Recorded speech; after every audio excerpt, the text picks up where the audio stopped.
You are listening to Alex Nanlohi Podcast, to know the Lord and to make Him known.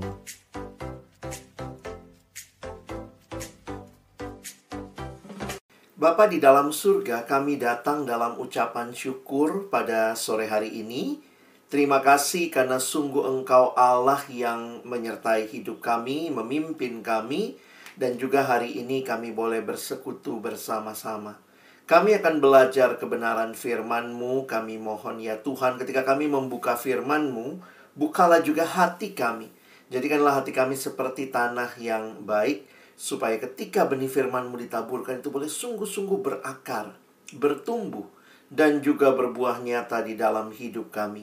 Berkati agar kami bukan hanya jadi pendengar-pendengar firman yang setia, tapi mampukan dengan kuasa dan pertolongan dari Roh-Mu yang kudus, kami dimampukan menjadi pelaku-pelaku firman-Mu di dalam hidup kami, di dalam masa muda kami. Bersabdalah ya Tuhan, kami anak-anak-Mu sedia mendengarnya dalam satu nama yang kudus, nama yang berkuasa, nama Tuhan kami Yesus Kristus.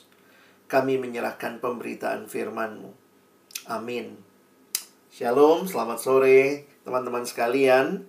Tama-tama bersyukur buat kesempatan ini. Terima kasih juga untuk undangan ini. Jadi kesempatan boleh bertemu secara virtual dengan rekan-rekan dari GKY Pluit ya. Dari KP GKY Pluit. Nah, kita bersyukur kalau hari ini kita bicara soal relationship. Dan ini seperti yang tadi di-sharingkan begitu ya. Satu tema yang rasanya di bulan kasih sayang kalau dibahas, wow, rasanya kok kayaknya hanya milik relasi-relasi romantis ya. Nah, tapi kita mau melihat sama-sama ya, apa yang sebenarnya dinyatakan di dalam Alkitab tentang relasi ya. Ini mungkin akan menjadi pengantar, dan nanti kalau ada waktu kita boleh discuss lebih jauh. Nah, saya mulai terlebih dahulu dengan mengajak kita untuk melihat satu bagian firman Tuhan yang seringkali diambil waktu bicara tentang relasi, yaitu Kejadian pasal 2 ayat yang ke-18. Tuhan Allah berfirman, "Tidak baik kalau manusia itu seorang diri saja. Aku akan menjadikan penolong baginya yang sepadan dengan dia." Nah, kalau kita perhatikan, ini pertama kali di Alkitab kita muncul kata tidak baik. Jadi setelah penciptaan, kalau kita lihat ya, hari pertama, hari kedua, lalu dikatakan semuanya baik, baik, baik, sungguh amat baik. Maka Alkitab menuliskan pertama kali di dalam Kejadian 2 ayat 18, tidak baik. Dan ini kaitannya dengan apa? Tidak baik kalau manusia itu seorang diri saja. Ini dicatat sebagai kalimat Allah. Allah yang menciptakan Adam, Allah yang juga berkata tidak baik kalau manusia itu seorang diri saja. Jadi kalau kita melihat kepada desain awal penciptaan, maka kita bisa menyimpulkan begini, bahwa manusia makhluk sosial itu bukan cuma teori sosiologi, teman-teman. Tetapi itu adalah satu realita yang Alkitab sampaikan buat kita. Inilah realita kemanusiaan kita. Kita bukan manusia yang diciptakan sendirian untuk hidup sendiri dan menyendiri. Karena itu menarik untuk memperhatikan bahwa ayat ini kan biasanya orang suka kutip dalam kaitan apa? Pacar-pacaran gitu ya. Ada yang datang, aduh kok saya sudah menggenapi Kejadian 2 ayat 18 gitu ya. Tapi sebenarnya ini ayat yang bicara kemanusiaan secara sangat mendasar. Bahwa manusia selalu membutuhkan manusia lain. Mengapa? Karena Allah yang menciptakan kita. Allah yang menciptakan kita di dalam kesatuan yang saling membutuhkan, yang perlu untuk saling berbagi, saling bergantung. Jadi kalau kita perhatikan, ini jadi hal yang sangat mendasar. Kenapa kita bicara relasi? Karena Allah kita, Allah Tritunggal yang di dalam kekekalan Bapa berelasi dengan anak, anak dengan Roh Kudus dengan Bapa. Allah Tritunggal yang berelasi itu menciptakan kita sebagai manusia yang juga membutuhkan relasi. Jadi kita adalah gambar Allah, mencerminkan apa yang sebenarnya juga nyata di dalam Allah Tritunggal. Jadi kalau kita secara sederhana memahami, tidak ada manusia yang lahir tidak butuh manusia lain. Nggak ada kan bayi begitu lahir langsung bisa beli susu sendiri begitu ya. Kalau sampai ada yang seperti itu, pasti yang jualan susu yang lari begitu ya. Itu menunjukkan bahwa manusia membutuhkan manusia lain. Memang di dalam kemanusiaan, tanda kedewasaan, secara khusus kedewasaan mental, adalah ketika seorang makin mandiri. Contohnya, kalau dia, kan kita ada banyak kedewasaan ya, ada kedewasaan fisik, ada kedewasaan rohani. Nah, dalam hal kedewasaan mental, kita seringkali mengukur orang itu dewasanya bagaimana. Kalau dia sudah bisa mandiri, tidak bergantung sama orang lain. Contoh, kalau kamu sudah umur misalnya 20, 22, tapi masih disuapin. Itu berarti orang biasanya mungkin, wah ini masalah nih ya. Jadi mungkin fisikmu dewasa, tapi mentalmu dewasa nggak? Kedewasaan mental itu diukur dari tanggung jawab, diukur dari seorang itu bisa memikul beban dan peran begitu ya. Makanya kalau ada orang yang fisiknya bertumbuh, tapi mentalnya terganggu, kita suka bilang, oh dia keterbelakangan mental. Dia umurnya umur kuliahan, tapi ternyata makan masih dibantu. Kalau ke toilet harus dibantu, kita bilangnya kan itu terbelakang secara mental. Jadi mentalnya nggak bertumbuh. Nah, tetapi realitanya kadang-kadang waktu bicara kedewasaan mental, manusia akhirnya berbicara kemandirian dan dosa membuat kita merasa saya tidak butuh orang lain. Kalau perhatikan di dalam konsep Alkitab, nampaknya kedewasaan mental tidak berkaitan dengan saya tidak butuh orang lain. Bukan demikian ya. Nah, jadi nanti kalau kita gali lebih dalam, menarik juga. Kalau rohani malah lebih menarik lagi. Kalau orang makin dewasa, biasa disebut tidak bergantung sama orang lain. Kalau orang yang dewasa rohani, yaitu orang yang semakin bergantung sama Tuhan. Unik ya. Jadi orang itu dewasa rohani waktu dia makin bergantung sama Tuhan. Nah, waktu kita menghayati ini, nah kita coba lihat lebih jauh ya. Karena biasanya yang paling mendasar dari sebuah relasi itu adalah kasih. Saya mencoba menyimpulkan bahwa sebenarnya Allah sendiri kalau begitu yang menghendaki manusia untuk saling mengasihi. Karena itu saya setuju dengan kutipan dari pendeta John Stott ya, dia bilang begini, menarik sekali. Sebagaimana ikan dibuat untuk air, umat manusia dibuat untuk kasih, untuk mengasihi Allah dan mengasihi sesama.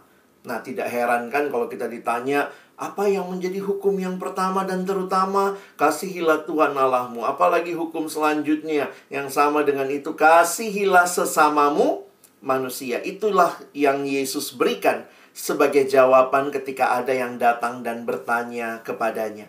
Perhatikan betapa pentingnya memahami kasih, karena ini menjadi dasar dalam berbagai relasi.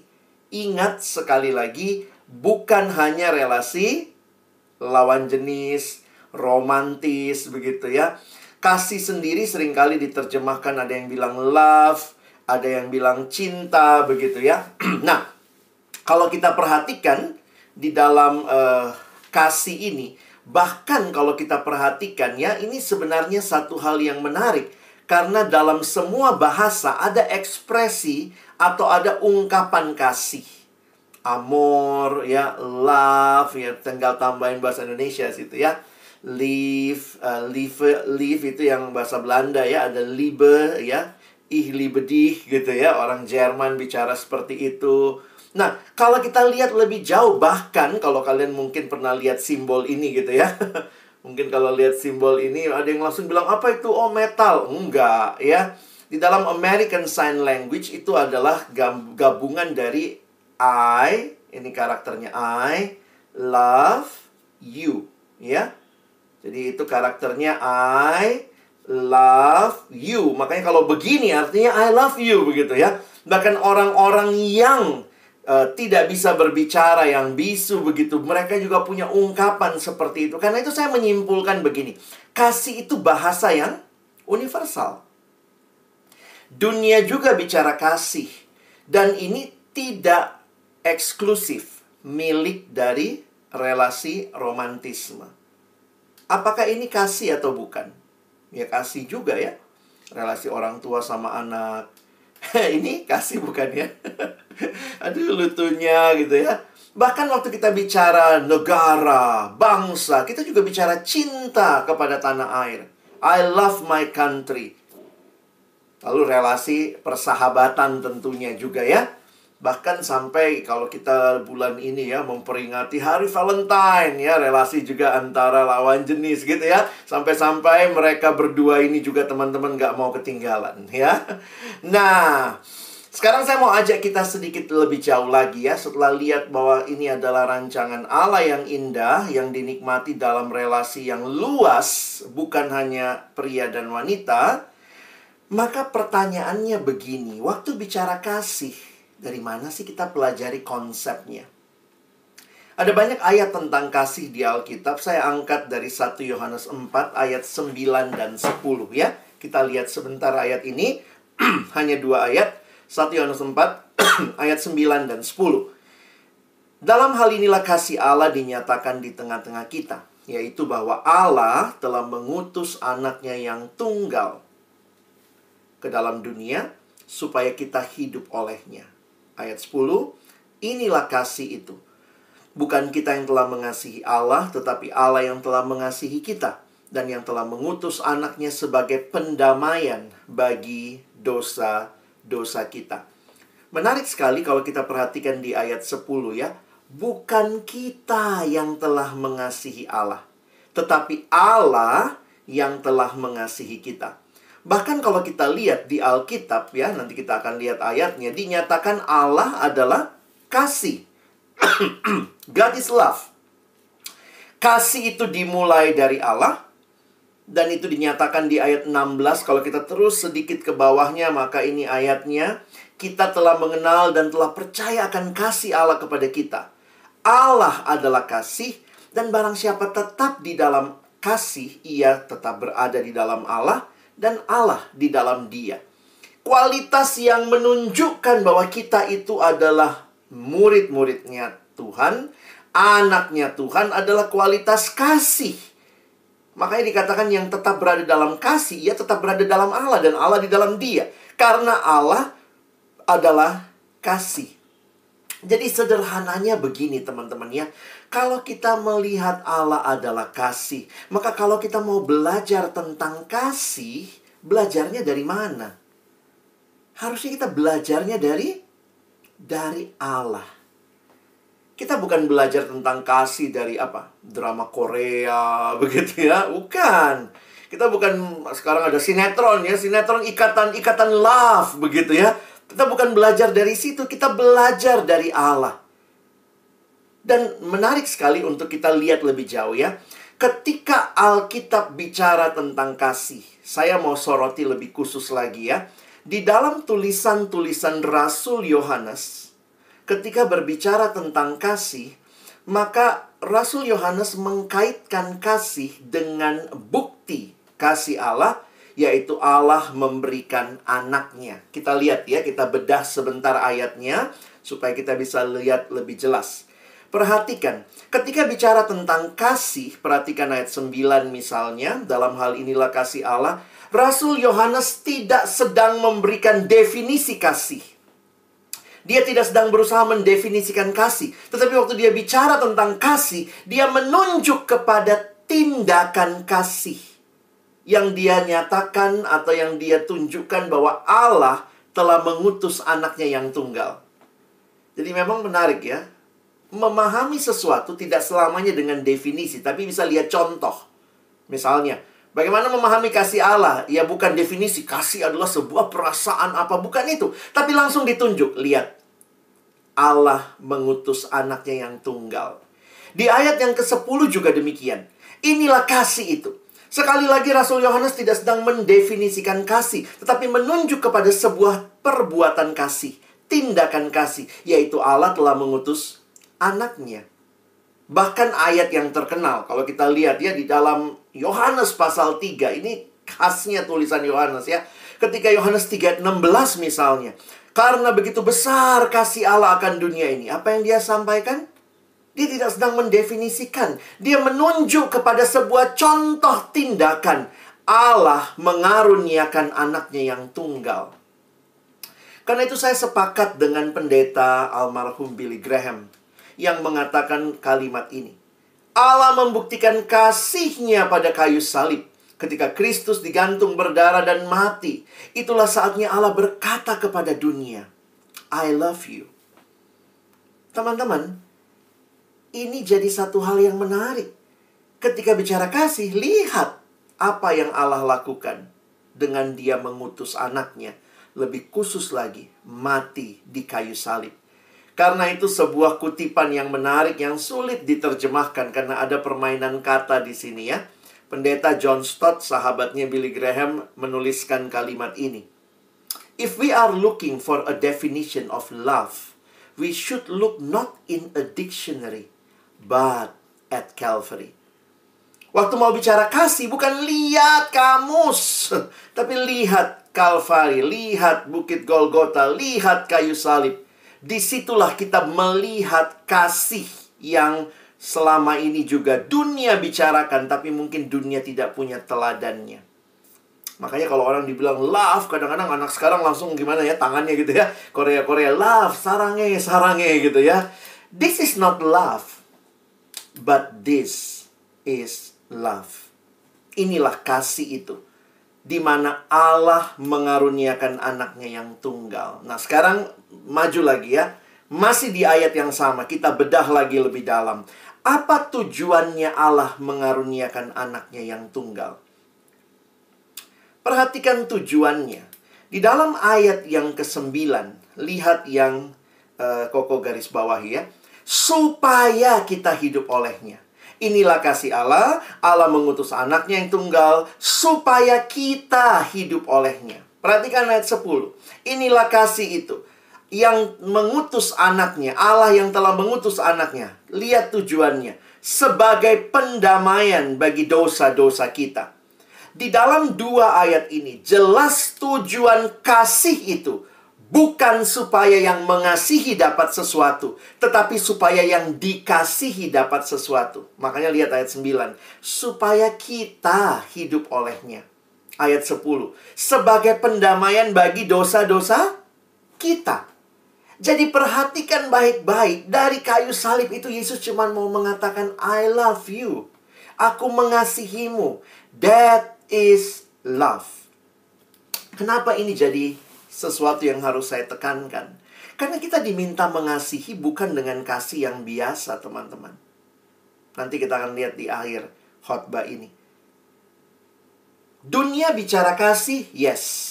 Dunia juga bicara kasih. Tapi lihat kasihnya dunia. Kasihnya dunia itu hanya terbatas dengan feeling, perasaan. Dan ingat, bukannya tidak butuh perasaan di dalam mengasihi, tetapi yang mempertahankan relasi kasih itu sebenarnya bukan sekadar perasaan, tetapi komitmen. Love is more than just feeling, but love is commitment. Saya kasih contoh begini. Kenapa dasar relasi itu bukan perasaan semata? Karena perasaan itu naik turun.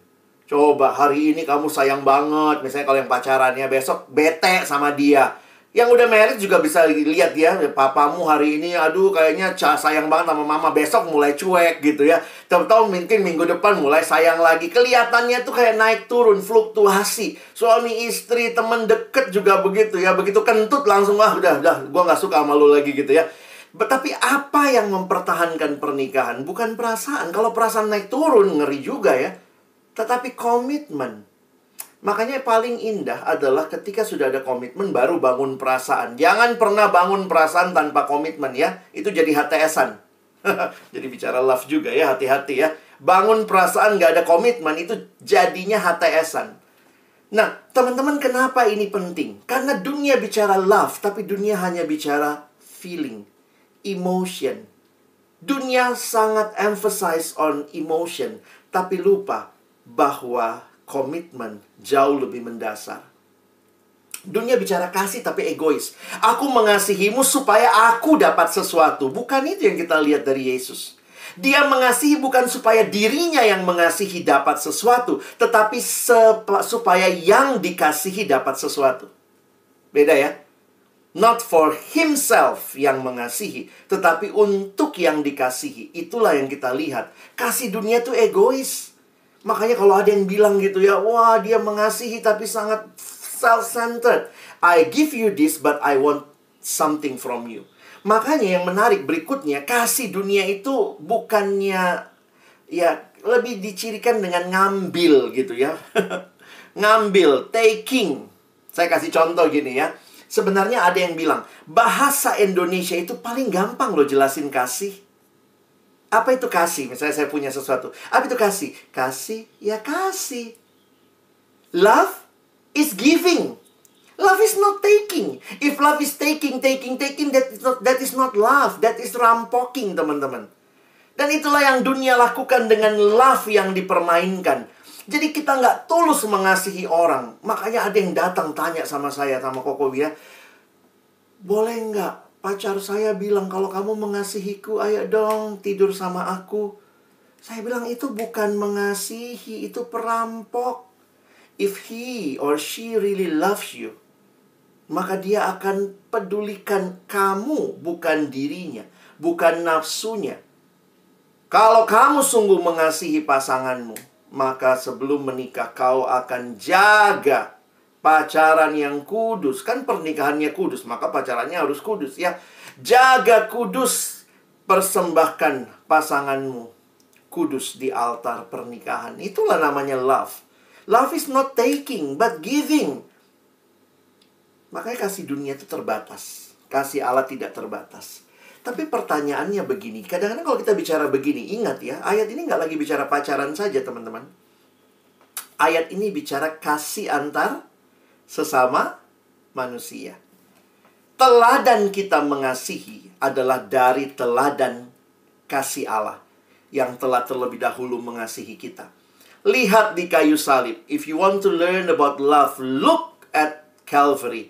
Lihat di salib itu. Bagaimana kasih Allah, kasih yang seperti apa? Karena ini juga menjadi dasar kasih kita. Kasihnya aktif, kasihnya inisiatif, kasihnya itu nyata dalam memberi yang terbaik. Love is more than just feeling tadi ya. Love is commitment. Love is more than just emotion, but love is action. Giving the best. True love is about giving and everything and expecting nothing. Dan di mana kita lihat yang kayak begini? Ya di kayu salib, teman-teman ya. Nah, sampai sini saya harap kita jelas. Tuhan panggil engkau dan saya untuk mengasihi dalam dunia yang sudah jatuh dalam dosa, dunia yang kehilangan kasih. Karena itu kita dipanggil untuk berani mengasihi. Dan memang harganya mungkin mahal. Yesus untuk mengasihi kita, harganya adalah nyawanya sendiri. Tapi apa yang harusnya kita lakukan? Saya selalu ingat kalau naik pesawat ya. Nanti kalau kita naik pesawat, lalu mungkin ada ini ya, petunjuk penggunaan. Itu selalu ada ya. Petunjuk penggunaan sabuk pengaman, petunjuk penggunaan pelampung ya. Koko selalu ingat kalau bagian ini. Ini berkesan buat saya ya. Jadi pramugaranya atau pramugarinya akan ngomong begini. Penumpang yang terhormat, jika tekanan udara di dalam kabin mendadak menurun, maka masker oksigen seperti ini akan keluar dari panel di atas Anda. Wah, lalu dia bilang, tarik panel menutupi mulut dan hidung, kalungkan karetnya di kepala, dan bernafaslah seperti biasa. Wah, saya ini pramugara gagal ya, saya hafalin tuh ya. Nah, lalu kemudian kalimat berikutnya bagi saya yang menarik. Dia bilangnya begini. Apabila Anda bepergian dengan anak kecil atau orang yang membutuhkan pertolongan, pakailah masker Anda lebih dulu sebelum menolong orang lain. Saya nggak tahu, kalimat itu stick di pikiran saya. Pakailah maskermu lebih dulu. Tapi apa sih tujuan kita pakai masker, teman-teman? Tuh habis pakai masker duduk-duduk santai, asik. Aku menikmati oksigen. Tapi ada kalimat, bantulah. Pakai masker Anda supaya Anda bisa menolong orang lain dengan lebih baik. Dari sini saya jadi ingat ya. Kalau tadi kita 1 Yohanes 4 ayat 9, ayat 10. Sekarang kita lihat ayat 11-nya ya. Ini masih nyambung sebenarnya kalau kita baca. Saudara-saudaraku yang kekasih, jikalau Allah sedemikian mengasihi kita, lihat selanjutnya, maka haruslah kita juga saling mengasihi. Perhatikan, apa standar kita saling mengasihi? Di sini saya jadi sadar. Lihat kalimatnya. Jikalau Allah sedemikian mengasihi kita, maka haruslah kita juga saling mengasihi. Inilah panggilanmu dan panggilanku di dalam dunia ini. Jangan cuman bicara begitu sama pasangan ya. Kadang-kadang sama pasangan mungkin kita sayang banget, cinta banget. Wah, teraplikasikan firman-Nya. Kalau Allah sedemikian mengasihimu, kamu harus mengasihi dia juga. Gimana kasihmu kepada orang di rumah? Kepada koko cicimu, kepada dede, kepada orang tuamu. Kadang-kadang di hidup ini Tuhan izinkan kita ketemu orang-orang sulit ya. Yang sulit dikasihi ya. Makanya kalau semua enak dikasihi, ya nggak ada pergumulan dalam mengasihi ya. Tapi Tuhan izinkan ketemu orang-orang sulit, orang-orang yang mungkin kalau dulu pernah ada yang datang sama Koko bilang gini, dia masuk pengurus ya. Dia bilang, kok gue mau komplain deh, kenapa? Gue pikir masuk pengurus itu suasananya surgawi kok. Hah? Terus? Ini kok jadi nerakawi katanya ya. Emang kenapa? Ternyata dia bilang, gue satu seksi ya sama orang ini ya. Gue ciong sama dia kok. Wah, langsung dia udah ngomong ciong ya. Nggak tahu sionya nggak masuk kali ya. Terus saya bilang, kenapa ciong? Kenapa? Iya, setiap kali rapat gue ngomong begini, pasti dia bantah. Waduh, gue nggak cocok deh sama dia. Gue nggak bisa dia kerja sama dia. Terus kemudian saya tanya, jadi kamu mau ngapain? Gue mau keluar aja dari pengurus kok, gitu ya. Terus kemudian Koko bilang gini sama dia, kamu pernah nggak doa minta kesabaran? Pernah sih kok. Nah ini jawabannya. Tuhan izinkan ada orang lain yang bikin kamu nggak sabaran gitu ya. Kadang-kadang jangan berpikir kita, orang-orang yang ada di sekitar kita yang mungkin sulit dikasihi, itu jadi kesempatan Tuhan mengasah kasihmu. Kalau kamu cuma mengasihi orang yang mengasihimu, Yesus bilang, apa bedanya kamu sama Farisi? Ya. Nah memang nggak mudah teman-teman ya. Nanti kita bisa discuss. Tapi saya ingin mengajak kita berpikir bahwa Tuhan panggil kita mengasihi dengan kualitas kasih yang seperti ini. Bapak Eugene Peterson, almarhum, bilang begini ya. Kita itu adalah sebuah komunitas. Kita tidak pernah hidup sendiri dan bagi diri sendiri. Kita dilahirkan di dalam komunitas. Kita tinggal di dalam komunitas. Kita meninggal di dalam komunitas. Natur manusia bukanlah hidup menyendiri. Teman-teman, kalau kita sadar ini, saya pikir mari kita coba mengevaluasi relasi-relasi kita. Di dalam komunitas, termasuk apa? Termasuk keluarga, termasuk gereja, termasuk lingkungan pekerjaan, lingkungan kita bekerja. Memang sih nggak semuanya Kristen ya. Tapi untuk yang Kristen, tuntutannya malah lebih banyak ya. Saya kadang-kadang kalau mikir, wow, di Alkitab teman-teman, ada kalimat yang menarik dalam ayat-ayat yang saya coba cek, bahwa banyak sekali loh muncul kata saling, kata one another. Jadi ternyata kalau ditanya, what is a church? Gereja itu bukan satu orang datang, duduk, pulang, selesai, pulang ibadah, selesai. Tetapi gereja itu begini bentuknya. Orang komunitas yang menerima satu sama lain, care for one another. Jadi sebenarnya kepo itu memang bagian hidup Kristen ya. Jadi jangan pikir kalau kepo itu bagian kita. Apa sih Koko nanya-nanya gitu ya? Emang itu bagian Alkitab. Kalau nggak ditanya malah itu bahaya. Saya kasih contoh sedikit ya. Saya nggak tahu relate atau tidak ya. Cici saya dulu studi di Australia ya. Nah mungkin waktu dia studi kemudian punya housemate lah ya, lalu kemudian waktu itu namanya tinggal di luar negeri, lalu kemudian ada temennya yang ya udah bawa pacar ke dalam kamar gitu ya.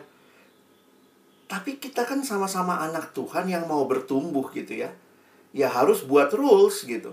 Jadi akhirnya ngobrol lah satu sama lainnya, nggak boleh bawa pacar ke dalam kamar. Tapi kita nggak ngapa-ngapain kok. Ya udah, kalau nggak ngapa-ngapain nggak mesti di kamar, di luar aja gitu ya, di ruang tamu begitu.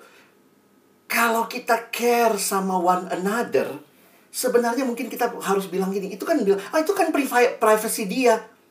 Itu bukan masalah privacy. Kalau kita tahu saudara kita mau jatuh dalam dosa atau punya potensi membuka peluang jatuh dalam dosa, terus kita bilang, ya nggak apa-apa, silakan main di kamar, ya nggak apa-apa, ada Tuhan. Justru kita sebenarnya tidak care one another. Mengerti maksudnya ya? Jadi mungkin kalau ada teman waktu itu bilang, jadi bagaimana kok? Teman kosan saya sebelah kamar tuh, cowok tuh suka bawa ceweknya ke dalam kamar. Ya gimana juga ya, kalau mungkin ini ya, kalau ekstrim gitu. Ketuk pintunya, dalam nama Yesus, keluar kalian gitu ya. Itu care for one another. Hati-hati dengan dunia modern, dengan alasan privacy. We don't even say something when we see something wrong. Itu dunia modern punya privacy. Kristen, maaf, ternyata kita diminta care for one another. Carry each other burdens. Saling mengampuni.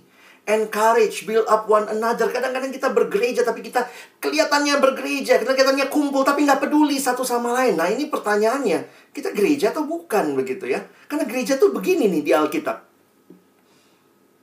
Kepo gitu ya, peduli. Kalau ada yang mengaku dosa ya saling mengampuni, saling mendoakan, saling melayani. Ternyata nggak gampang ya jadi gereja ya.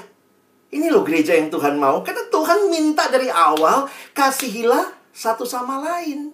Bukankah itu perintahnya? Kasihilah Tuhan Allahmu dan kasihilah sesamamu. Apa bentuk kasihnya? Ya ini, saling-saling ini. Kurang banyak. Nah, screenshot ya. Nanti habis ini PA. One anothering ya.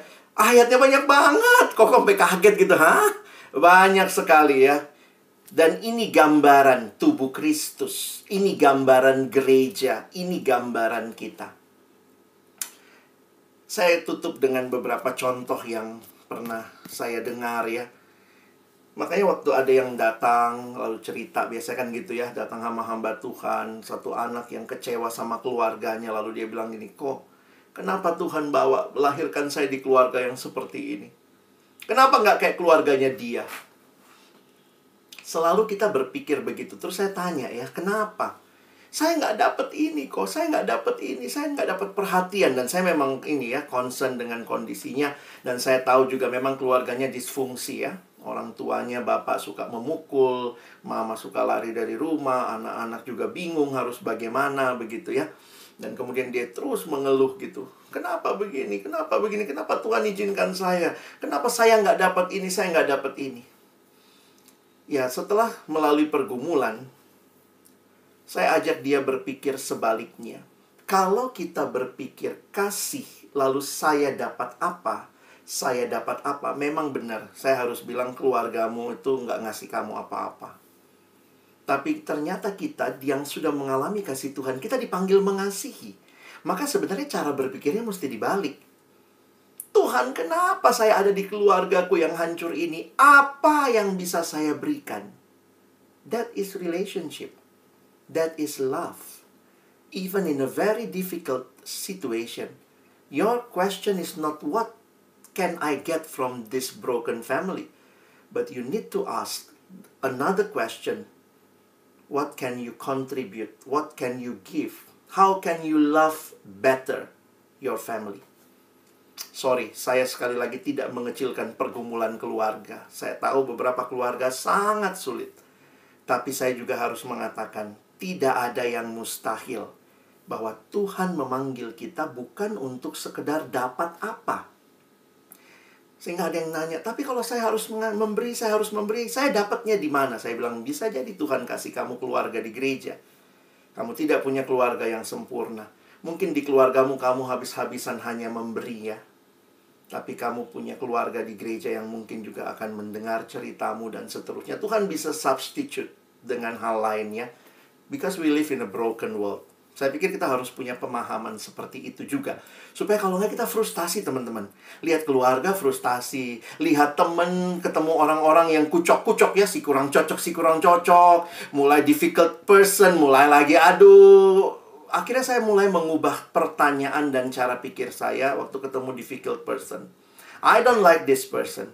Totally I don't like. But God wants me to love him or her. Then my question, how can I love him better?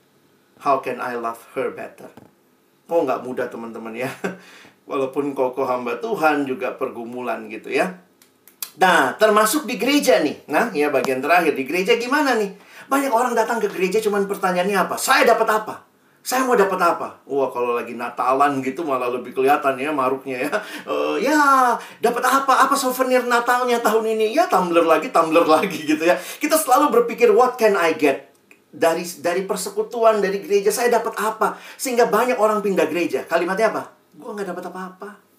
Gue nggak dapat apa-apa.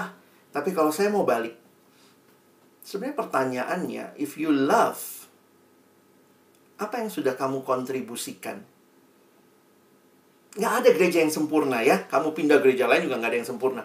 Sampai ada yang bilang gini ya, Bapak R.C. Sproul bilang, kalau kamu ketemu gereja yang sempurna, please jangan join di situ. Kenapa? Karena begitu kamu join, langsung jadi gereja nggak sempurna. Gara-gara kamu ya. You will never find a perfect church. If you do, kalau kamu ketemu, leave it alone. If you join it, it will no longer be perfect. Ini hanya menunjukkan betapa kita ini tidak perfect ya. Mari belajar bukan cuma jadi orang-orang yang kayak kita ke gereja suka seperti ke mall ya. Mau apa? Apa yang saya dapat? We are not spiritual consumers. We should be spiritual contributors. Waktu kamu datang, kamu mungkin bisa berbagi apa yang Tuhan berikan kepadamu satu sama lain. Itulah gereja. We contribute one another. Bayangkan kalau semua datang dan merampok gitu ya. Kasihan hamba Tuhan ya. Kalau Lewinya sibuk gitu ya. Waduh, ini diminta pelayanan nggak mau, nggak dapat apa-apa di sini. Ini nggak apa, ini nggak suka, ini nggak ini bentrok sana sini. Tapi kalau semua punya pemahaman, I can give something, even a very small things. Wow, kita jadi gereja yang saling mengasihi. Ya, oke. Jadi Koko tutup dengan satu kutipan dari Bapak Santo Agustinus. Satu waktu Santo Agustinus ditanya, teman-teman ya. Bapak Santo Agustinus ditanya, bagaimana bentuk dan rupa kasih? Lalu Santo Agustinus menjawab demikian. Bagaimana bentuk dan rupa kasih? Agustinus menjawab, kasih memiliki tangan untuk menolong orang lain. Kasih memiliki kaki untuk menghampiri mereka yang miskin. Kasih memiliki mata untuk melihat kebutuhan-kebutuhan orang lain. Kasih memiliki telinga untuk mendengar rintihan mereka yang menderita. Demikianlah rupa kasih. Kasih bukan wacana, bukan konsep, tetapi tindakan yang dilakukan melalui seluruh hidup kita, seluruh indera kita, yang melaluinya engkau dan saya menyampaikan kasih Allah bagi dunia. Itulah yang bisa membangun relasi.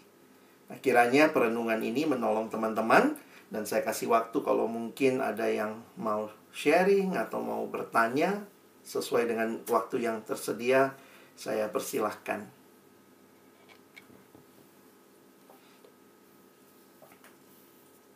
Ya, teman-teman, jadi kalau ada yang mau bertanya silahkan tanya ya ke Ko Alex ya, jangan malu-malu gitu ya. Nanti kalau banyak bertanya dikasih hadiah sama Ko Alex nanti ya.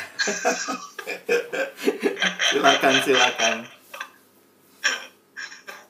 Kayak udah greget gitu sama orang itu. Nah, mungkin teman-teman bisa tanya gimana ya caranya gitu. Atau enggak teman-teman lihat, ih gila ya gue punya model fenomena, kok di tempat gue banyak yang HTS dan segala macem. Terus gimana tuh gitu ya ngebedainnya ya untuk cari pasangan yang benar dalam relasi dan segala macam biar nggak kejebak HTS apa segala macam gitu ya. Terserah teman-teman, silakan bertanya. Malu bertanya bisa sesat di jalan loh nanti, bahaya nanti. Ada teman-teman?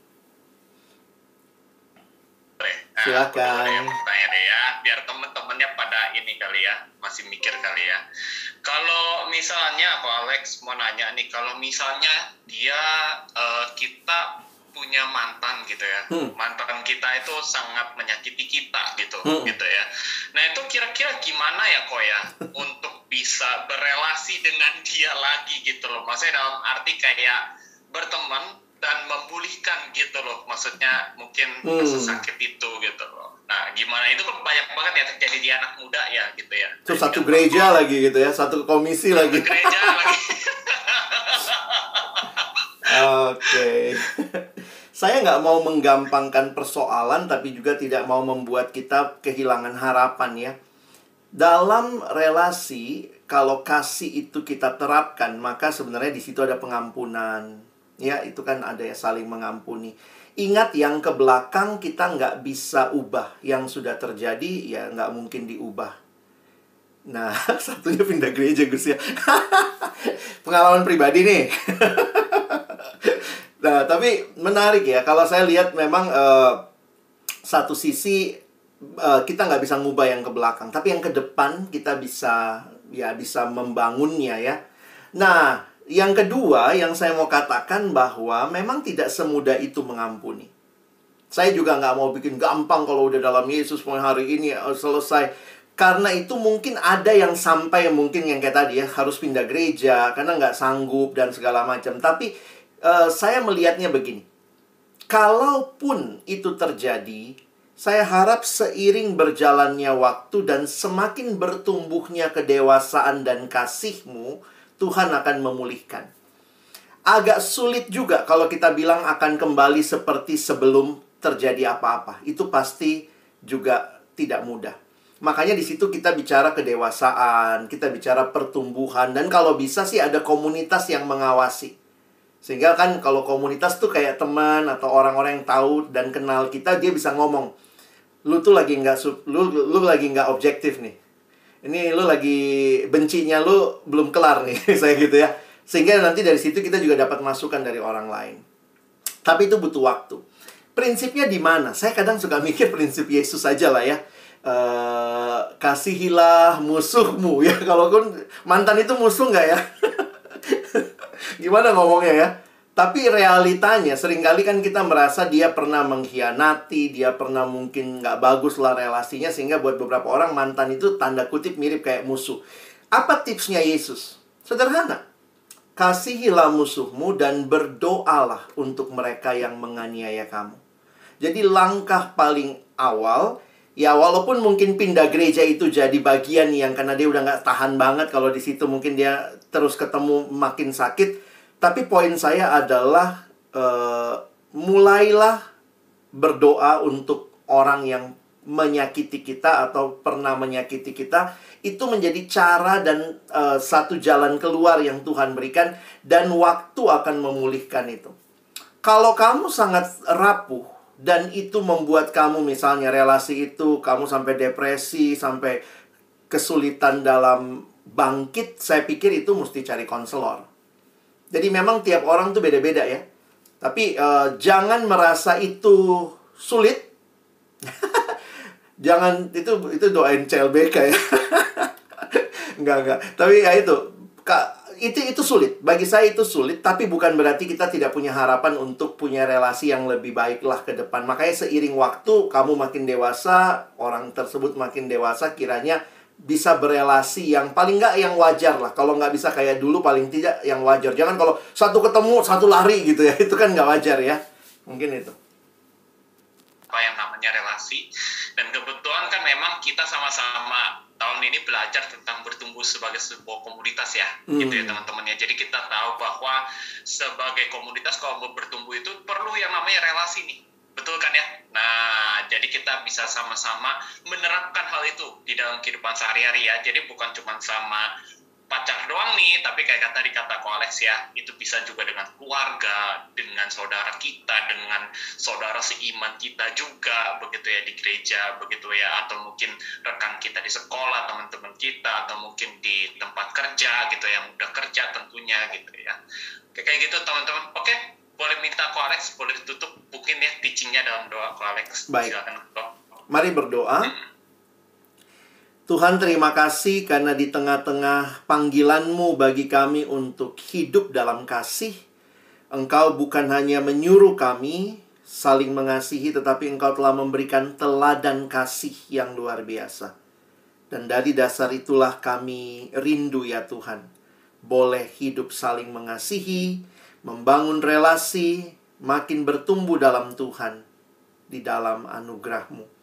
Kami berdoa juga buat persekutuan kami, KP di tempat kami, kiranya boleh menjadi komunitas yang di dalamnya kami sama-sama semakin mencintai Tuhan, dan juga boleh saling mengasihi satu sama lain, bertumbuh di dalam kasih-Mu ya Tuhan. Sekali lagi kami bersyukur buat kesempatan belajar bersama. Tolong kami bukan cuma jadi pendengar, tapi boleh jadi pelaku firman-Mu. Kami bersyukur menutup firman Tuhan dalam nama Yesus kami sudah berdoa. Amin.